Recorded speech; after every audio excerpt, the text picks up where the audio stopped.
Jaya Radha Madhava Kunja Bihari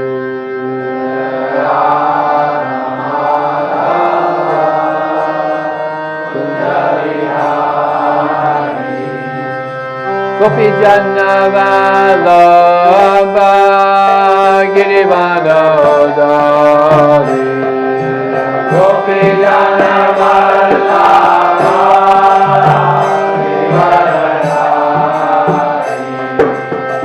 Gopi Jana Vallabha Girivardhari Gopi Jana Vallabha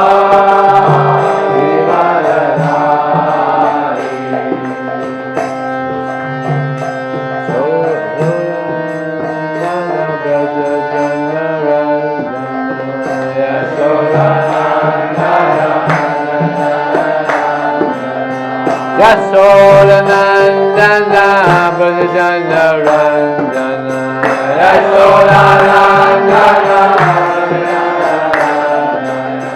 Jamuna Tira Vanachari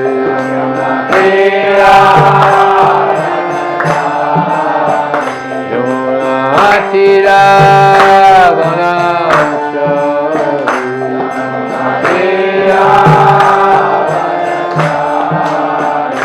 Jaya Radha Madhava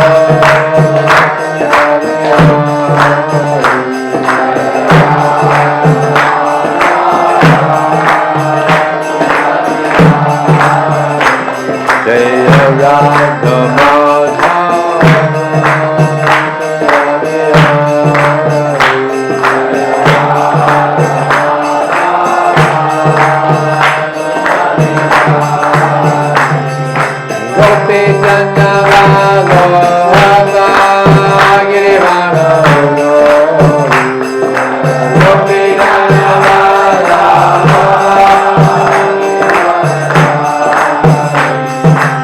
Gopi Jana Vallabha Girivardhari Gopi Jana Vallabha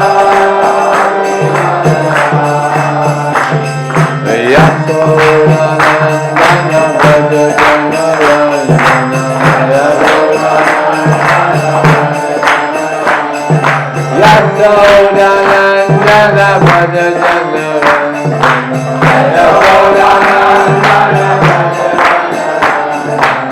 Jamuna Tira Vanachari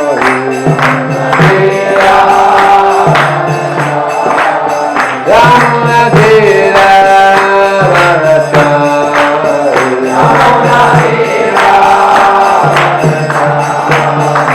Jamuna Tira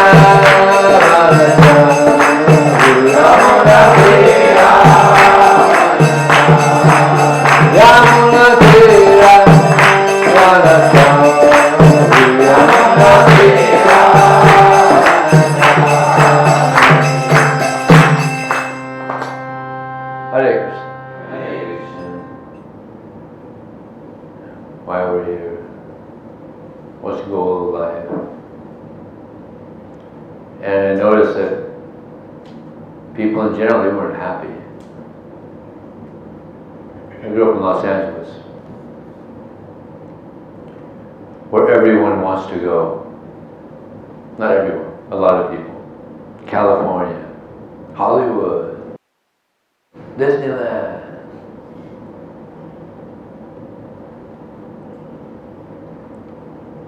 So I was watching one TV program, and there was a yogi, Swami, talking about spiritual things. And it sounded kind of interesting.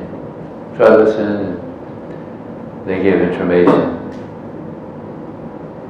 If you want to find out more, you can go to this center. There was a center they had in Los Angeles. So I went there, and the program was that you go there and you observe and hear what they have to say. After 3 days, if you want, you can buy a mantra. In the West, we're not familiar with spiritual movements from India. So we're a little naive. We didn't know you don't buy mantras. It's not a common thing, right? You don't buy mantras. Or is it sometimes in India? No. You don't buy mantras. But in America, you buy everything. You want anything, you buy it.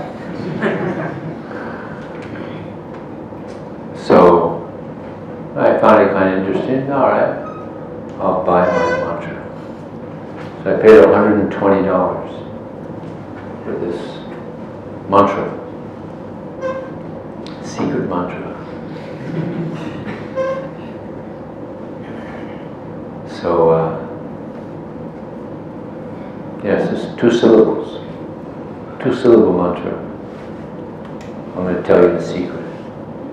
I'm Ga. That was it. $120 for 2 syllables. I'm Ga. I chanted it and it did nothing. Cheaters. Prabhupada said, if I wanted to, I could have made so much money. Hare Krishna mantra has 32 syllables.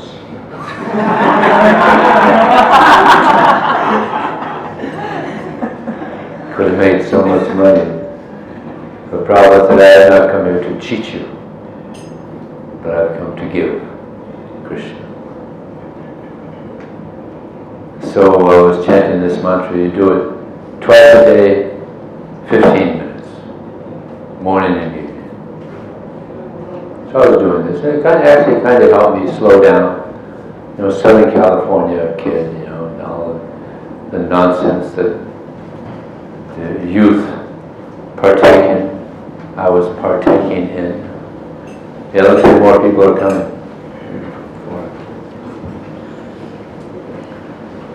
So I was chanting this mantra, and then finally I thought, Los Angeles is probably not a good place for being on a spiritual journey. Probably one of the most materialistic places in the world, Los Angeles. So I decided to leave.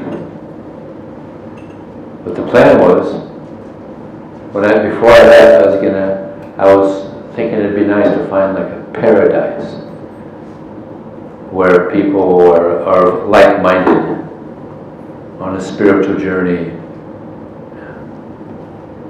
So when I left, that was what I was searching for. Before I left, I got this book by Baba Ramdas. He was an American famous guru, and he had this of America. So I went to Miami. You all know Miami, famous Miami, on the other side from Los Angeles. So I went to Miami, I got a flight to Bahamas. I was very disappointed. People were really materialistic. So I decided to leave the next day. But before I left, someone stole all my money. So I said, wow, this process is really working.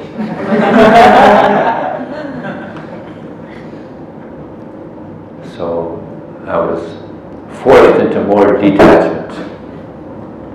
But it was good. I was so happy at that time when my money was stolen, my things were stolen. I was so happy because I knew I'm not going back into material life again. Something amazing is going to happen. So I was so happy. I'd never been so happy before. Detachment brings that on, happiness. And I knew some amazing thing is going to happen in my life. So somehow I still had my ticket, I had my passport, and I had this book by Baba Ramdas. That was it. I flew back to Miami. I'm hitchhiking. You all know hitchhiking? Hitchhiking. I didn't know where I was going, but I was hitchhiking. So one man picked me up. He said, "So where are you going?" I said, "I don't know. God has me on this journey. I don't know where I'm going, but I like it." So he said, "Well, you're going to need some money. Wherever you go, you're going to need money." So he suggested, "Go down to Key West." Key West is the southernmost city in America. You get mangoes there. Good mangoes. So I went down to Key West. I got a job. And I'm still reading this book by Baba Ramdas. In the back of the book, he has books recommended to read. And one of them was Bhagavad Gita. And when I saw those two words, I thought, wow, that looks like an interesting book. So I went to our public library in Key West, and there was 4 different Bhagavad Gitas. So I thought, now what? Fortunately, our BBT made our Bhagavad Gita more attractive. So I took out Prabhupada's. It wasn't the one we have now, the unabridged, big one. It was abridged. It didn't have all the purports, and no Sanskrit, which is probably better for me. Don't know Sanskrit anyway. So I took it home, my apartment, and I couldn't put it down. I was like, phew, this is it. I read it in like 3 days. And from reading the Bhagavad Gita, I started chanting Hare Krishna. I'd never met any devotees. But just from reading Prabhupada's Bhagavad Gita, I started chanting Hare Krishna. It's very nice. Hare Krishna mantra is very nice. The other mantra, Ainga, threw out the window. That was nothing compared to the Hare Krishna mantra. So I had this job where there was nobody around, so I was just chanting Hare Krishna all day long. And Krishna was giving me some taste. It was very nice. It's very nice chanting. No, it's okay. It was just too full. There's another one too full. That maybe somebody will want some. So, I'm chanting Hare Krishna all day in my job. Getting some spiritual high. I was getting intoxicated. It was so nice. So after 3 days of chanting like this, I walked out of my exit, the exit of the place where I was working, and there was devotees chanting bhajan, just 100 meters from the exit. And I was surprised. Hey, they're chanting the same mantra. So I went over to them and I said, "Hey, you're chanting the same mantra I chant. Where did you get your mantra? What do you know about it?" And they preached to me for a couple hours. At first they said, "So where did you learn about Hare Krishna?" "I got a Bhagavad Gita." "Oh, nice. And now you're chanting. Very nice." I said, "Oh yeah, I've been chanting all day in that building for 3 days." They were like, "Wow, very good." So they preached to me for a couple hours, and then they said, "We have a little center here. Small center. If you want, you could come and you could stay with us." I said, "All right." I moved in that night. That night I moved in to the devotee. So Krishna took me very quickly. So I was reading some other books they have at that little center, Nectar Devotion. In the Nectar Devotion, Prabhupada says in one purport that Bhaktisiddhanta Saraswati Thakur said, if one doesn't chant 64 rounds a day, one is considered to be a fallen soul. And I was thinking, oh God, I don't want to be a fallen soul.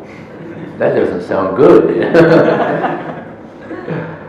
So I started chanting 64 rounds a day. But I had this job, so I couldn't do 64. So I brought it down to 32. I was chanting 32 rounds a day. And then the devotee said, you know, we have a major temple in Miami.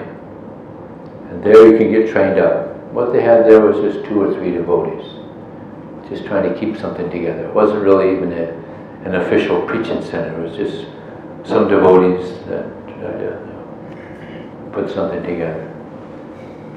So they said, you go to Miami. Okay. I went to Miami. Miami was such a beautiful temple. 8 acres and 60 mango trees. And these mangoes, they were so good. So we had mango pie, mango ice cream, mango cake, mango chutney. We had mango coming out our ears. So good. And we have banana trees and all kinds of tropical trees. 6 acres of flowers. We used to send flowers to all the temples in America.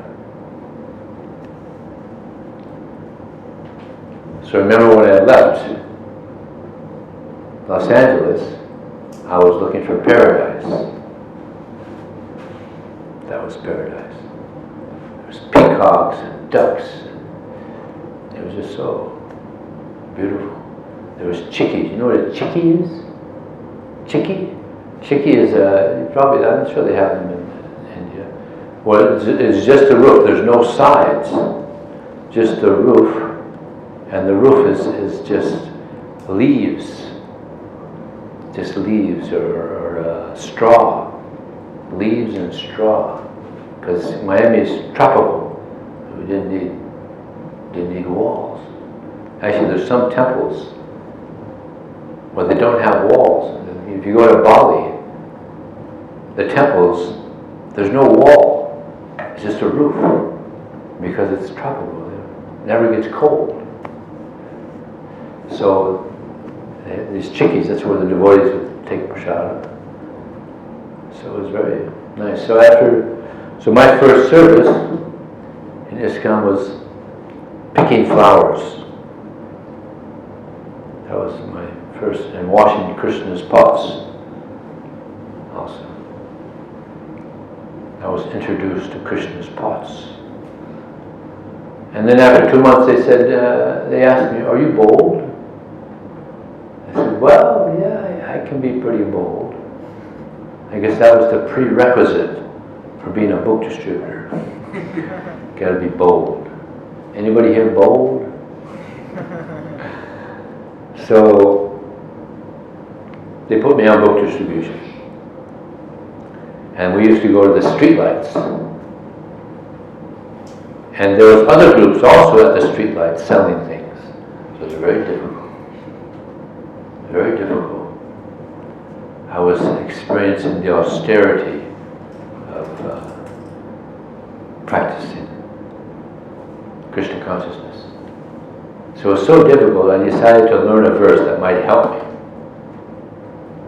Yang hinagati yantyete purusam purusarsava samadupa sukamnya samartad vaya kalpate.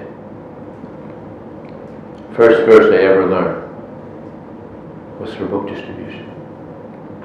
One who is not disturbed by happiness and distress and is steady in both is certainly eligible for liberation.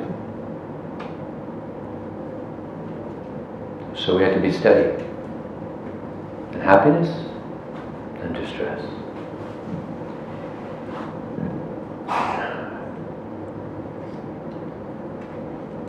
then after 2 months of doing the streets, doing that austerity, they asked me to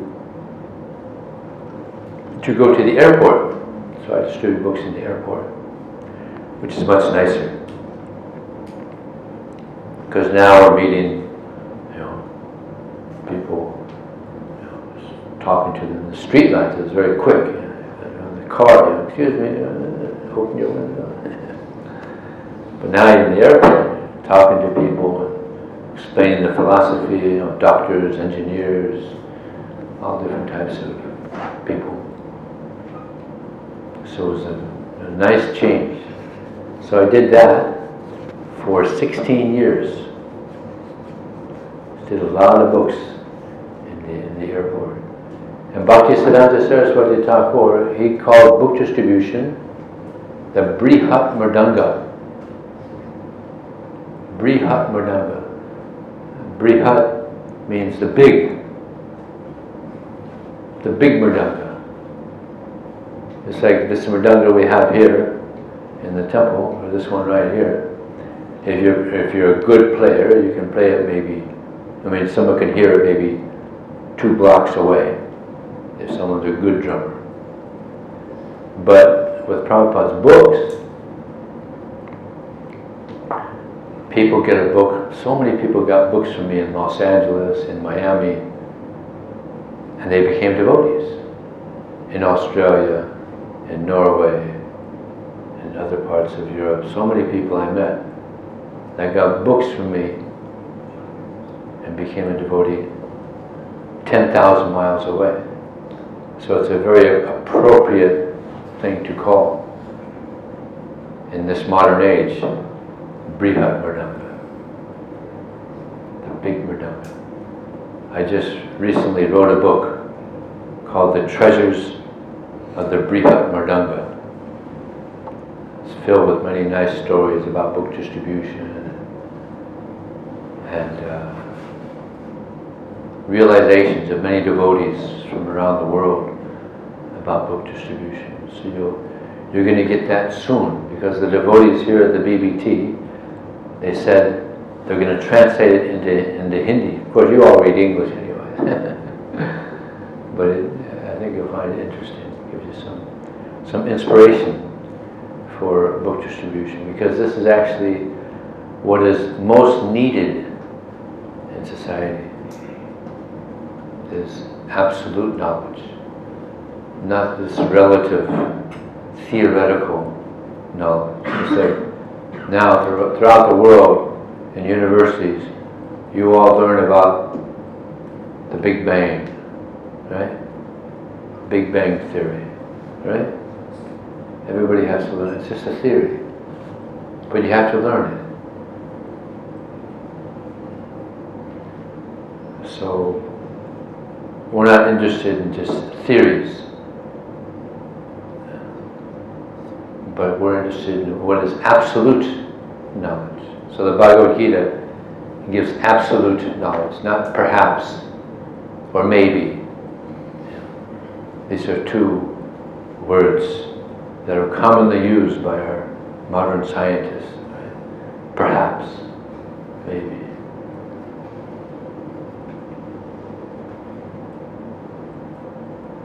Prabhupada says in one purport that modern scientists have lost their brain work due to accepting the theory of uncertainty. Prabhupada has all these amazing little statements. I read that and I said, yes! Modern scientists have lost their brain work. It means their brains aren't working anymore, due to accepting the theory of uncertainty. So much speculation, isn't it? So much speculation. So we don't speculate. Krishna doesn't speculate. Prabhupada doesn't speculate.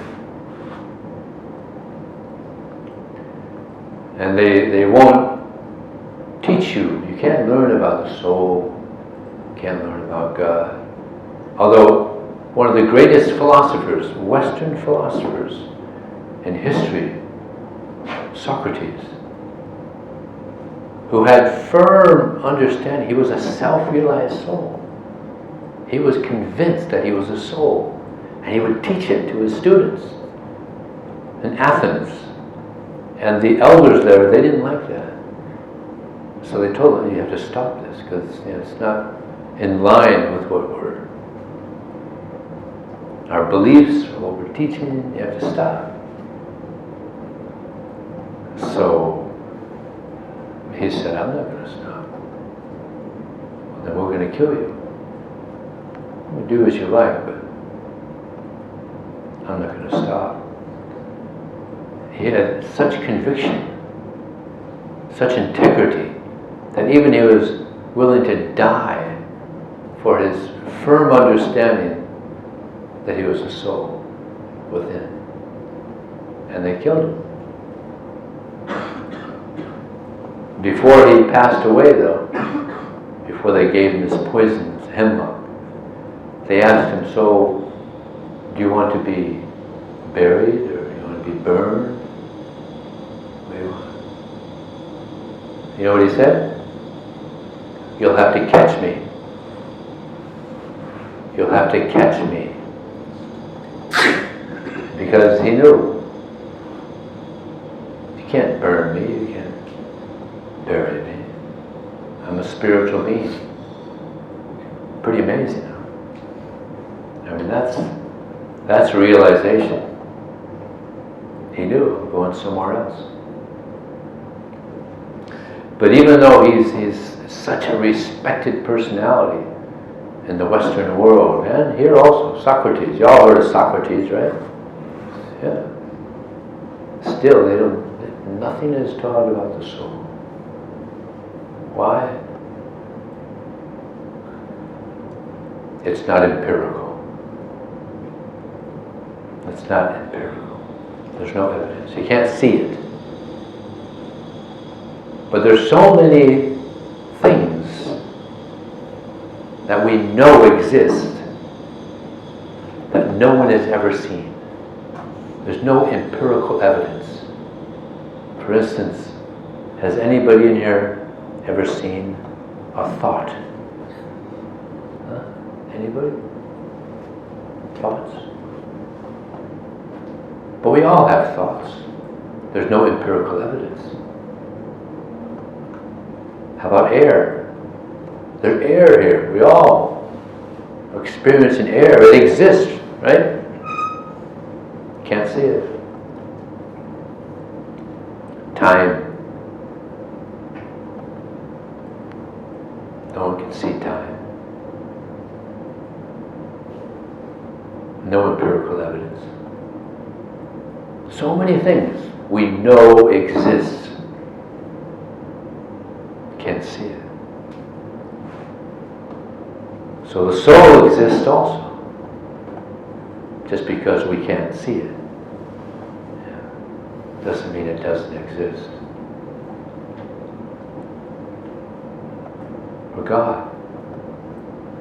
God's everywhere. It's like air is everywhere. At least around the planet. So the reason these things can't be seen is because they're subtle. They're subtle. And it's described in the Srimad Bhagavatam that Krishna, he is the most subtle. Nothing is more subtle than Krishna. He's everywhere. No one can see him. Or at least not many. There's great devotees that can see Krishna. There was one pastime, there was an interview with one reporter. And the reporter asked Prabhupada, can you see God? And Prabhupada said yes. And the devotee, his secretary next to him, said to the reporter, well, he can see God through his different energies. And Prabhupada said, no. I see Krishna face to face. And both of them were like, Who is this personality?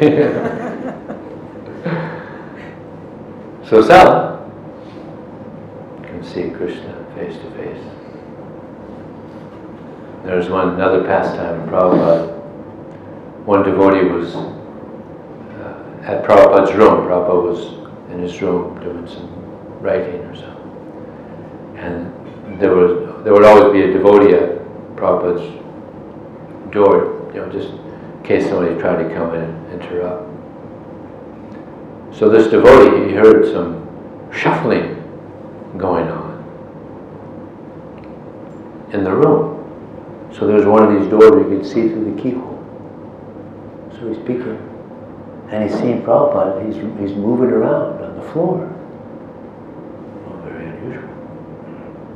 And this devotee had a nice relationship with Prabhupada. So later in the day, he went to Prabhupada and said, Prabhupada, I heard some noise in your room, and I looked in to see what was going on. I saw you shuffling around on the floor. If you don't mind me asking, what was that about? Oh, I was wrestling with Balaram. Oh, okay, Prabhupada.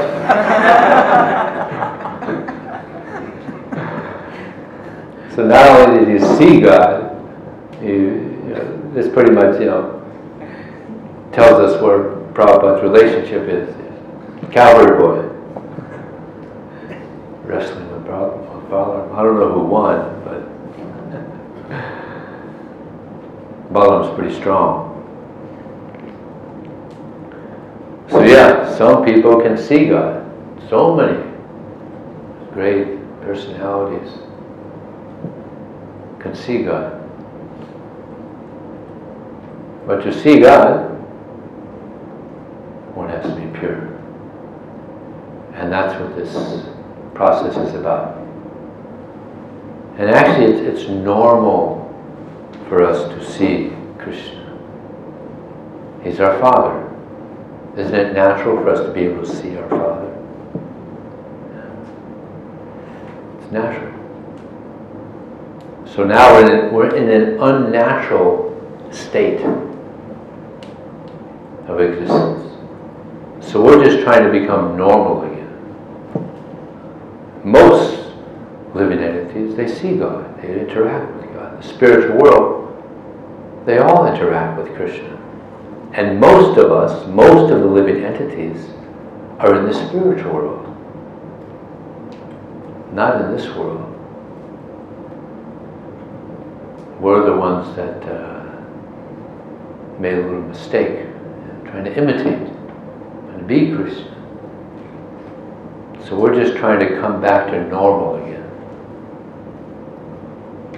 And when we're completely normal, then we can go back to Krishna. And Prabhupada said, if you strictly practice this Krishna consciousness, then you can go back home. And Prabhupada said, if there's any difficulty there at the front door, don't worry, I have a key to the back door.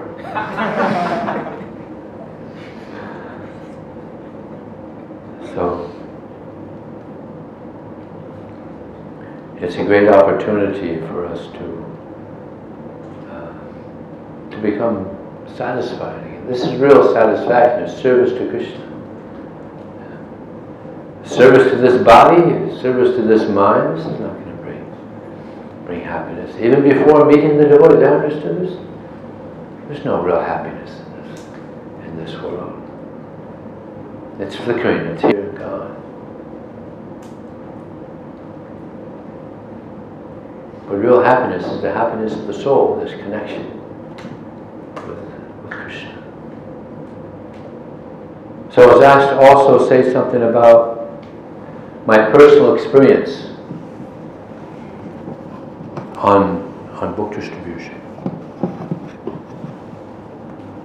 Well, I can tell you that my most wonderful experiences in this life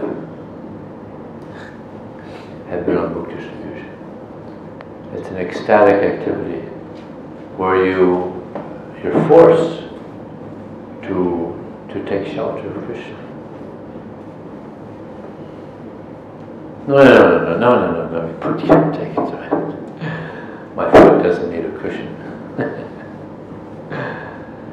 So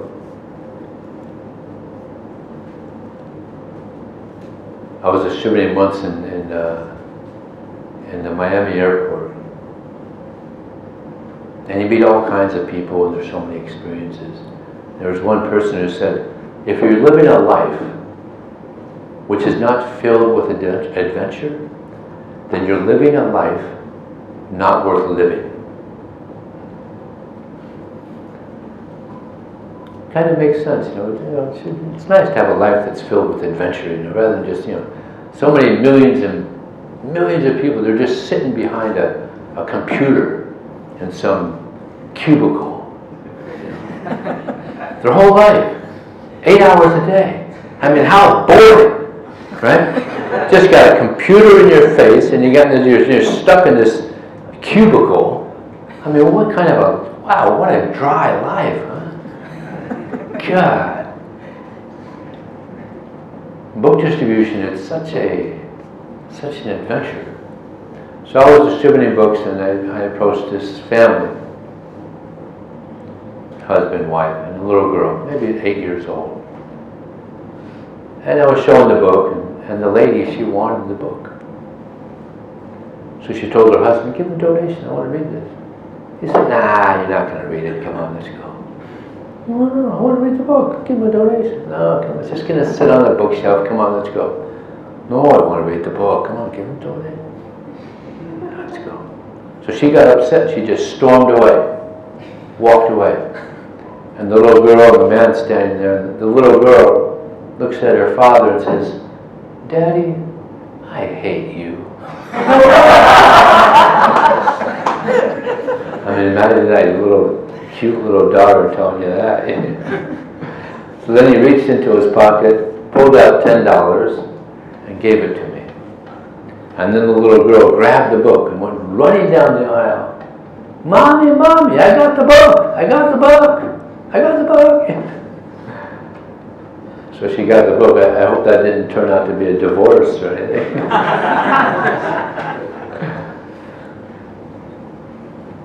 I was distributing in Australia, door-to-door book distribution. And I knocked on one door, and a man answered the door, and it turns out he was American in Australia. He said he left America when Nixon became president, a long time ago, because he didn't want to be in a country where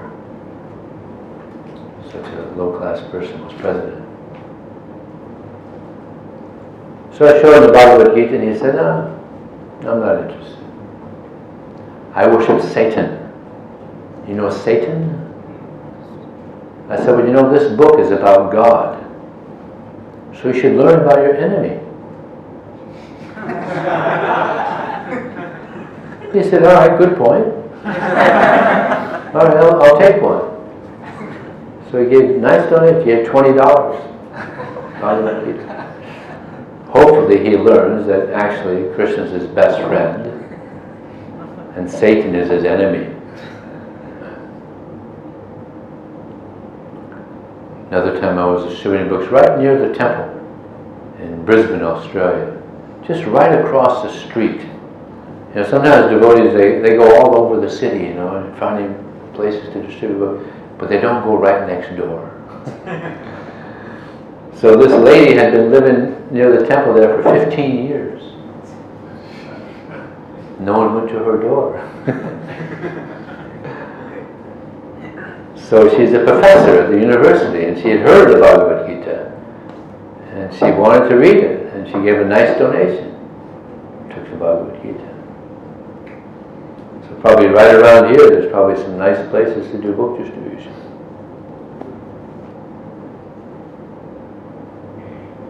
So yeah, it's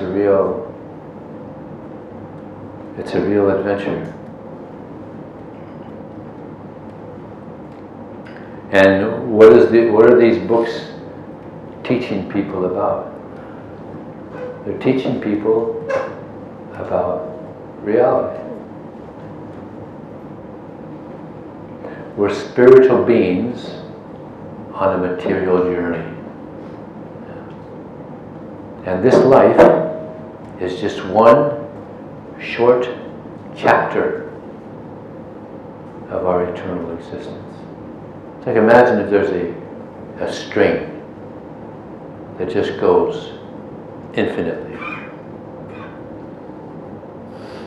You got the picture? And there's one knot on that string. And that one knot is this life. Just one little moment, actually, in our eternal existence. Because how old are we? Yeah, we're eternal. And this existence, in this particular body that we're in right now, it's just a flick of the finger. 80 years maybe. What's 80 years? That's nothing compared to eternality, right? Nothing. So in this 80 years, maybe 80 years, right? That's actually, it's a long life. I'm being generous. Right? So in this life, we should try to understand who Krishna is, who we are, and serve. And serve Krishna. Either we're going to serve Krishna or we're going to serve Maya. Maya's illusion. Where are we going to get? Where are we going to go with serve illusion? Like practically everybody else in this world are serving illusion. So much anxiety. Therefore this world is called the world of Kunta. Kunta means anxiety. Now anxiety is really increasing now with this coronavirus. Right? I think some of you are getting a break from school now. Huh? Well, that's one advantage of the coronavirus. Coronavirus. There's also karuna. You know what karuna means? Bliss, happiness. So you can get the karuna virus by chanting Hare Krishna.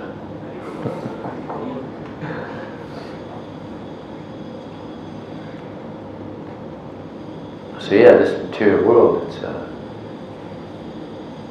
it's not a nice place. At any time, anything could come up, anything could happen. It's like there was no coronavirus 3 months ago. And now there's anxiety, business are closing, and schools are closing, and countries are closing. Amazing. It's the material world. You never know what's going to happen. So better take this life very seriously. Prabhupada said if you're serious and you're sincere, you can make rapid advancement in your Krishna consciousness. But these two words are very serious, are very, very similar. They're very similar. Serious means genuine. Genuine desire to serve Krishna. Genuine desire to understand who we are. What the purpose of life is. Savaya kung sang paro dharmo yato bhaktir hoksajit ahaitu kyaprati tayatma supasit. The supreme occupational duty for all mankind is that by which one can attain to loving service to Krishna. And such service must be unmotivated and uninterrupted to completely satisfy the self. So this is serious. Unmotivated, uninterrupted. Generally everybody has some motivation. Just like there's millions of students in the universities. What's the motivation? Get a good job, make some good money, have a family, basically. Material motivation. Of course, now we have devotees that have nice jobs and have family, but it's all in relation to Krishna, so that's okay. We have many very advanced devotees in our society. Wonderful devotees. Like, many of you know Bhima. Nice devotee. Very nice. One of my best friends. He has a wife. He works. Family. So that's okay. You can have that. But with Krishna in the center. Otherwise, you're going to be frustrated. Because it'll be all in the bodily conception. My wife. You're going to have a wife eventually, but you should know that she's had so many husbands. And you'll have children, and they've had so many fathers. Because we're all eternal. We've all been here, different forms of life, had so many relationships. So it'll be a temporary relationship. But we have an eternal relationship with Krishna. So there's serious and sincere. So serious means thoughtful. Thoughtful. Just like we have so many books. Bhagavad Gita, Srimad Bhagavatam, Chaitanya Charitamrita. So many nice books. But you shouldn't read them like a novel, just going through them. There's very, very deep messages in these books. So when you're reading and you see something interesting, then be thoughtful, think about it, try to absorb it, try to really understand. I'm a Christian, I grew up a Christian, and I tried to read the Bible. I could never get past page 4 because it was so boring. There's there's practically no philosophy, no wisdom, a lot of stories, and I couldn't figure out how people could read this book. But then I got the Bhagavad Gita, I couldn't put it down. Wow, now here's some substance, some real knowledge, the soul, knowledge of God, of reality. It's like, wow, this is rich information. So I just felt so grateful. So the way I show my gratitude to Krishna and to Srila Prabhupada for getting this knowledge is I give it out to others. You get something nice, then naturally you want to share it with others. So there's nothing nicer than what we have in Prabhupada's books. It's like Krishna, he's everyone's best friend. Bhaktoram yagataprasam sarvalokam mahesram suram sarvam gyatavam shanti mrichyati.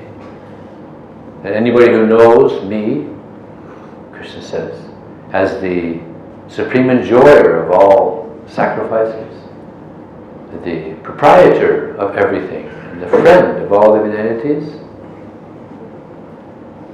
attains the freedom from the pangs of this material existence. He attains peace.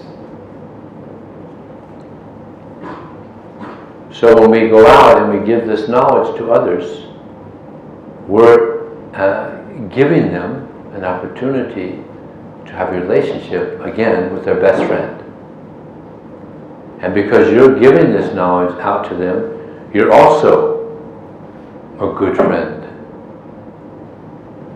A very good friend. So practically everybody's thinking that if I have a lot of money, then I'll be happy. Right?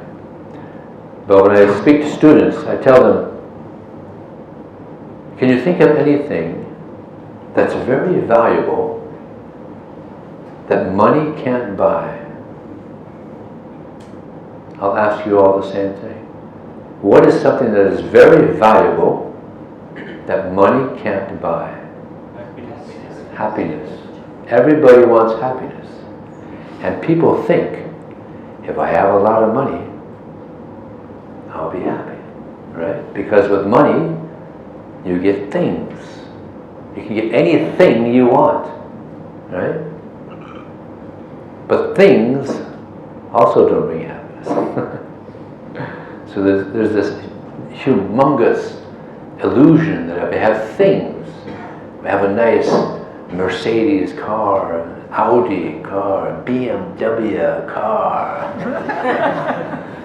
then people, they'll all envy me, and then I'll be happy. You know, they're all jealous of me. You can't buy happiness. Sometimes you'll see old men married to young ladies. So they're not marrying the man, they're marrying the money. Right? Thinking that if I have that money, I'll be happy. But no. I remember seeing one sticker. He who dies with the most toys wins. He who dies with the most toys wins. You get a lot of things. They think, oh, I've won. I'm ahead of everybody else. They have all these nice things. But no. Yehi samasparsa boga dukuyonaya evade yantamatakonde natesuramatevada. An intelligent person does not take part in the sources of misery, which is due to contact with material senses. Such pleasures have a beginning and an end. So therefore a wise person does not take delight in them. I have a friend who had a brother who wanted to get a brand new BMW. And he worked so hard to get this brand new BMW. And he got it. And then my friend asked him, so? Now you're happy? You have your BMW? I said, no. I worked so hard to get that. And now it's just a cause of misery. Still in, so it's not real happiness. So what else? What else is a valuable thing that money can't buy? Huh? Time, yeah. Janaka Pandit. You can't buy back 1 second of time. With all the money in the world, not 1 second. But people are wasting time so by weapons of mass distraction. All these devices, so much Maya is there.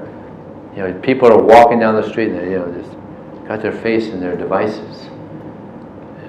And now so many accidents, car accidents, is because people are texting on the highway. Dangerous. Wasting so much time. Prabhupada said, if you have time, chant Hare Krishna. And this is spoken about so much in our books, about the importance of time. So I decided to look it up. There's 86,400 seconds each day. So we shouldn't waste any of them. There's so many nice books associated with the devotees, chant Hare Krishna, in all these different ways. We can utilize the time properly. So what else is very valuable? Surrenderness. Huh? Surrenderness. Surrender. Surrenderness. Surrenderness. Yeah. Actually, that's a deep one there. That's pretty good. Surrender.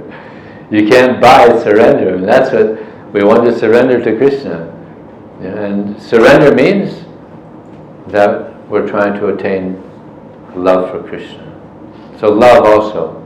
Everybody wants love. But people don't know what love is. What they're thinking is love is what? Lust. Admendir priti vanchitari palikam krishnendir priti ichadari premanam. That love means to satisfy the senses of Krishna. So we have to find out, well, what satisfies Krishna? He's a person. He says, Pat Shastram Pushram Palam Choya Yome Bhakya Prayas Telaham Bhakti Payasnam Asnami Prayas. If one offers to me with love and devotion a leaf, a flower, a fruit, or art, I'll accept it. So this is something that pleases Krishna. And in this verse, twice is the word love. So this is what really attracts Krishna. So, and it's interesting that this love, it's actually there within all of us. Nityasita Krishna Prema, Sajjikabunoy, Shavanari Sudachiti Koriya Yudoy. That this love for Krishna is there in the hearts of all living entities. And it's reawoken by hearing. Hearing and chanting. Just like within wood, there's fire. Right? Coming from the sun. And if you take a match and you put it under that wood, fire comes out. But what if the wood is waterlogged? It's saturated with water. Can you light that wood? What do you say? Huh? Actually, you can, believe it or not. But the fire has to be under the wood a long time. Right? And then eventually all the moisture, everything goes away. So similarly, we have to chant the holy name of Krishna a long time. And eventually, all the Maya goes away.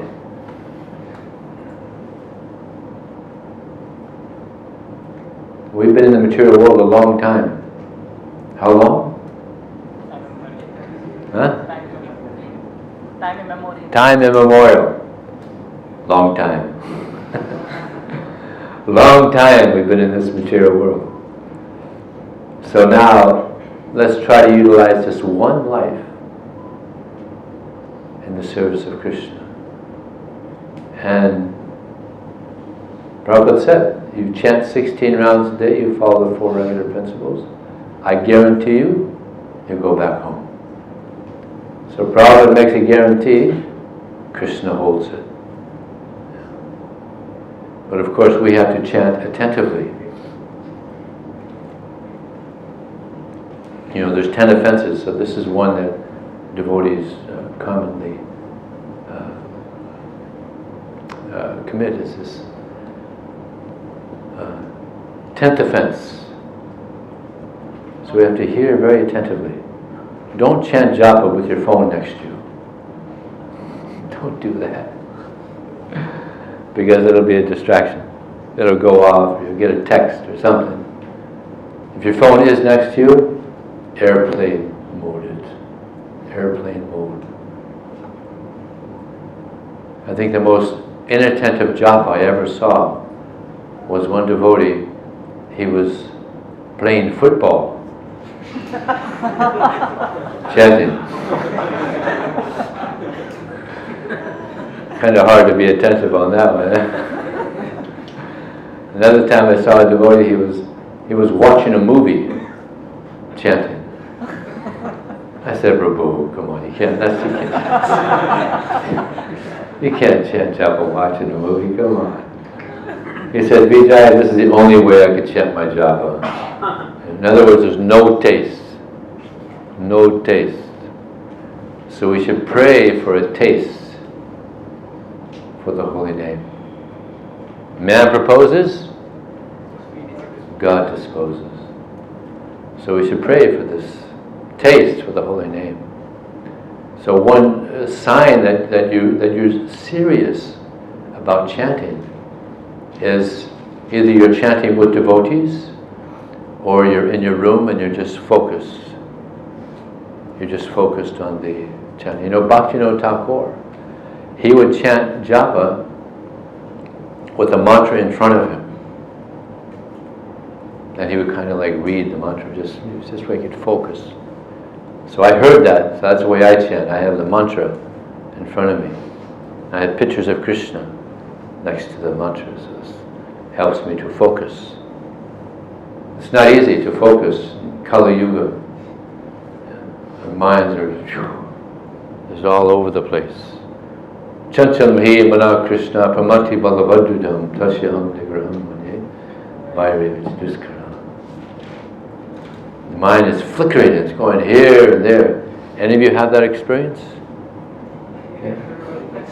You try to chant japa in your mind, as soon as you pick up the beat, like, it's like don't go over there, don't go there, come on. Then again, it goes somewhere else. So, chanchalami mana pramati. Pramati means mad. The mind is mad. Bhagavad, it's very strong. Dridham, it's determined. And to control the mind is more difficult than to control the wind. So it's a big challenge. When I first got the Bhagavad Gita and met the devotees, I didn't know that I was entering into such a challenge. But it's a nice challenge. Even though we're trying to achieve this perfection in developing our love for Krishna, it's a nice process. Nice association, nice prasadam, nice mantra, nice philosophy. Prabhupada actually said one time, if anybody can give us a better philosophy, we'll take it. Give us something better. There's nothing better. Give us a better process. We chant, we dance, take prasadam. Such a nice process. Give us a better process than that. I was on Harinam one time in Europe,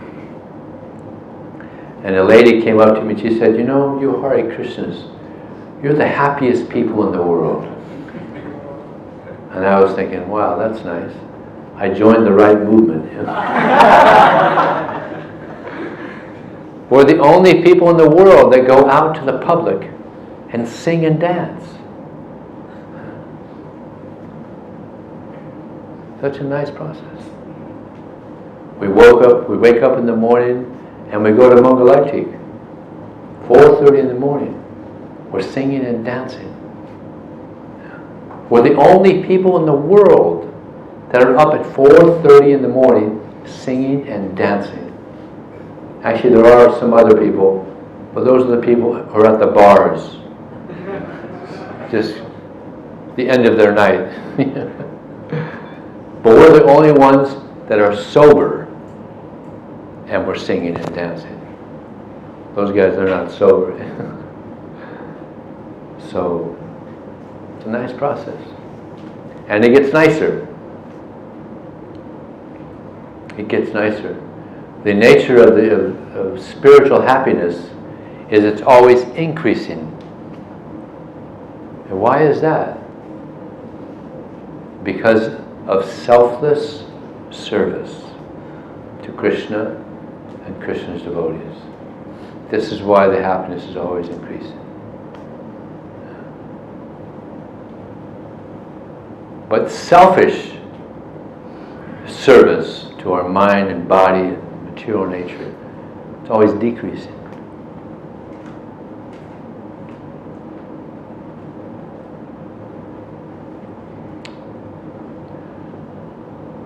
Anything else? What else is there that money can't buy that is very valuable? Peace, yes. Peace. This is a natural byproduct of practicing Krishna consciousness. Krishna Bhakta, Nishkama, Alta Eva Shanta, Bhukti Mukti Siddhikami Sakali Ashanta. Devotees of the Lord, they're always peaceful. Why? Because there's no selfish desire. Krishna Bhakta Nishkam. Nishkam means there's no lust. But others, Bhukti Mukti. Bhukti means some material desire. Mukti, they want some liberation. Siddhikam is some mystic perfection. So they want something. So there's no satisfaction, no peace. But it's interesting.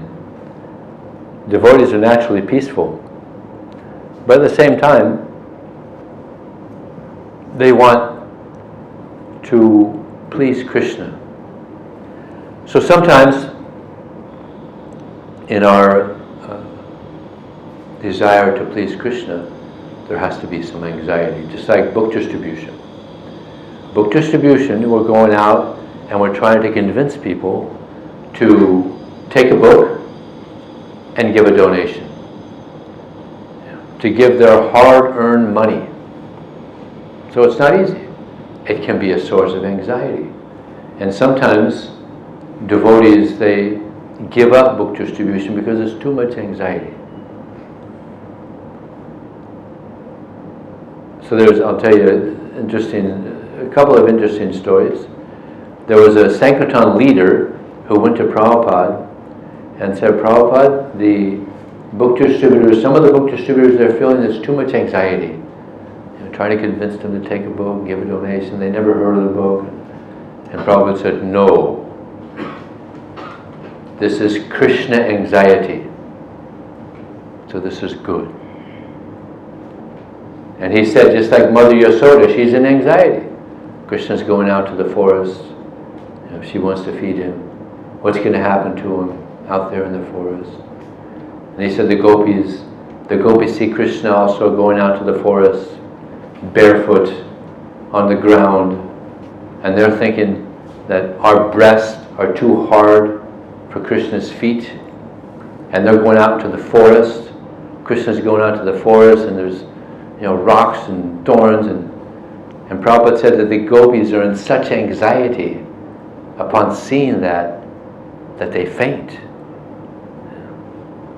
So there's spiritual anxiety, which is good, which brings about peace, also spiritual peace. Another interesting pastime with Prabhupada, he was in New York City, 1976. He was a little ill, and he never actually recovered from that. He passed away in 77. So in 76, he was in New York City, and the devotees were trying to convince him to go to Gita Nagari, which is a temple we have not far from New York City, about 2 hours, 3 hours maybe. And they were trying to convince him, Prabhupada, if you go here to Gita Nagari, you can go and you can write, and you can recover from your illness. So they're trying to convince him like anything. They're in the elevator with these senior devotees and Prabhupada. Prabhupada's going down the elevator, and he's going to get in his car to go to the airport and go to Europe. So they're still trying to convince him. To the last minute, they're trying to convince him. And finally one devotee said, Prabhupada, Gita Nagari is so peaceful. And Prabhupada said, I'm not interested in this peace. He said it like a bad word.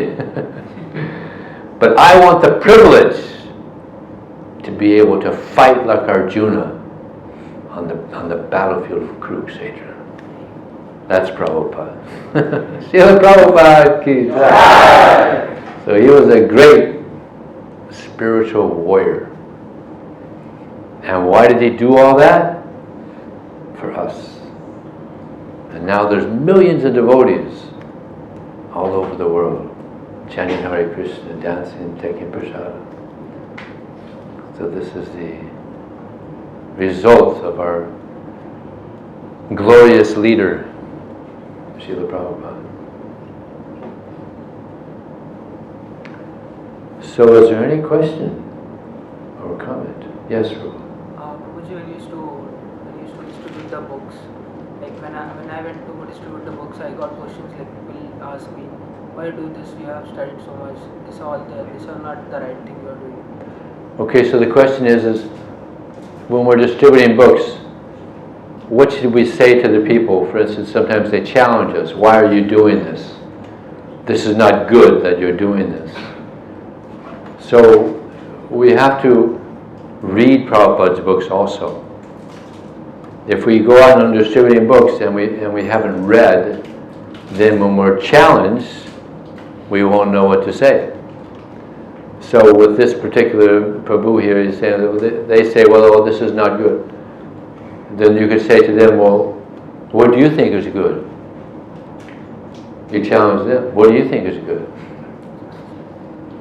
Oh, to satisfy my senses, of course. Well, wait a second. Are you your senses? What are you? So you have to come back and challenge them. Yeah, it's very important that we read Prabhupada's books. See, that gives spiritual strength, right? That gives spiritual strength. And when people do challenge us, we know what to say. Because fortunately we've been given all the answers in Prabhupada's books. So, many of my friends are also Christian that joined the Hare Krishna movement. And they had a similar experience. That it was, there's not much information in the Bible. As far as Krishna or God, they're very limited. They say God is great, God is omniscient, He's omnipotent. Not much more than that. There's no pastimes, no understanding that God is even a person. I was speaking to one person, my brother-in-law, not long ago, in Los Angeles. And I explained to him how God, He eats. And I thought, wow, God eats. I said, of course God eats, The Bible, it says, man was created from the image of God. Image means form. He has a form. So, He has a form and He eats. All right, never thought about that. So they don't even have the understanding God's a person. So maybe some of them have some slight understanding. But there's very little information. Even about the soul.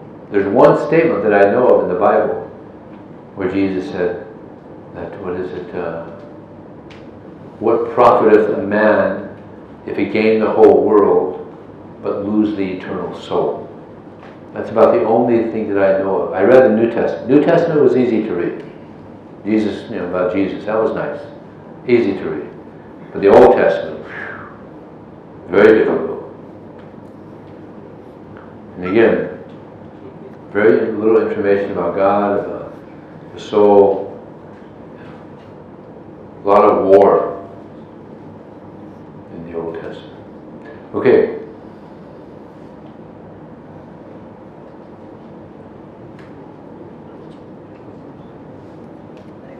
Hare Krishna. Hare Krishna. Prabhuji, in initial days when you were trying to find happiness, then how did you manage your job and finding this happiness? Well, I quit my job.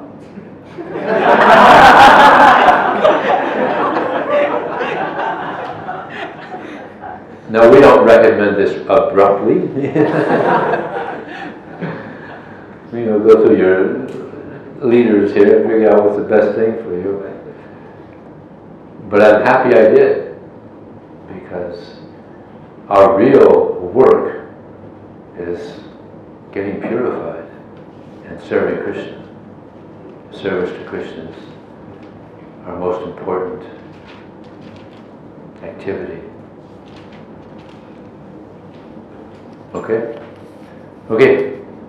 Any glimpses of book distribution in India? Oh, India is just like, phew. India. I mean, when Prabhupada was here, he was surprised that they couldn't distribute many books, and there weren't many devotees. There's practically no Indian devotees. But boy, if Prabhupada were to come back now, he would really be surprised. Pleasantly surprised. So many temples are going up all over the place. It's like there's 10 temples in New Delhi now. And here? How many? Huh? We're hearing different numbers. 6 temples in Mumbai. They're probably going to come up more and more, I'm sure. So all over India, there's so many, and now we're distributing so many books. Millions of books are being distributed in India. And you know, Bombay used to be number 1.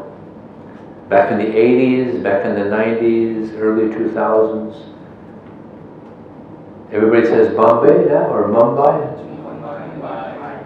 Mumbai. Most people say Mumbai now. It's going to be hard to do the switch, you know. So, yeah, Mumbai used to be huge. Of course, they still are, but now they're number 3 usually. 3 or 4, sometimes 5. But they used to be number 1 regularly. But then Mayapur and New Delhi just took off. And now Mumbai is not even in the competition. So you guys could try to help increase. Probably like competition. So, okay, here we go. When someone challenged that I am a Muslim, a Catholic, a follower of Quran, how do you respond? Well, there's a very nice response for people like that. First, they're defensive. No, I'm another religion.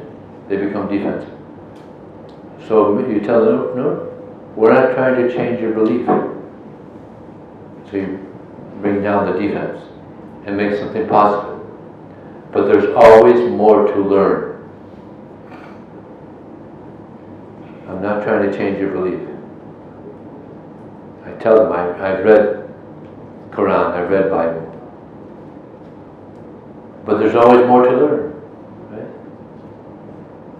And I tell them, so you read newspapers, right? Or you read the news, right? Yeah. Well, I'll tell you, you're going to get a lot more out of this book than the news. So you're reading the news, you might as well read this. This is just, much more value. And many people take the book on that. Another thing you can say is, oh, thank God, you believe in God. There's so much atheism now, you know. We're brothers, we're on the same side, you know, trying to glorify God. Isn't God wonderful? Just, bring out the positive. Oh yeah, and then they feel good. Oh yeah, we're on the same side. We're against atheism. And this is a great book. This book has great arguments against atheism. Oh, okay. And it glorifies God. Okay. There's many things we can say to groups of other theology, and they'll take. I've sold so many books to Christians and Muslims with this line. I remember in Los Angeles, and as he was walking away, I was thinking, wow, look at that. You never know who will take a book. Turned out to be a really nice guy. So, this is the mood. To give, and to give with these qualities. Tolerance, compassion, friendliness, and last one, equality. So actually book distribution is so nice because it forces us to develop these qualities. And these qualities are very nice, isn't it? Aren't those wonderful qualities? So we go on a book distribution, these qualities, they grow. If we're sincere, these qualities will grow. Yeah. Just like a weightlifter, they go to the gym to lift weights, get bigger muscles. Yeah. So we go on book distribution, and we get bigger spiritual muscles. You get in good shape. Spiritually, you get in good shape. You may not be able to see any bulging muscles, but Krishna sees the spiritual bulging muscles. There's one instance I remember. I was distributing books in Dallas, Texas. This is cowboy country. And one person, he came to the table, he had these bulging muscles. And I said, wow, you're in good shape. He said, yeah, I work out. Yeah. Okay, very good. But right now, as I'm speaking to you, your body is dying.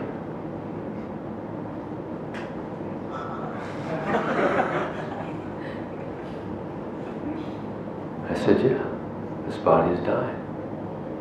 So these books, they help you to get in good shape spiritually. So then he said, so you think I should stop working out, huh? With weights? No.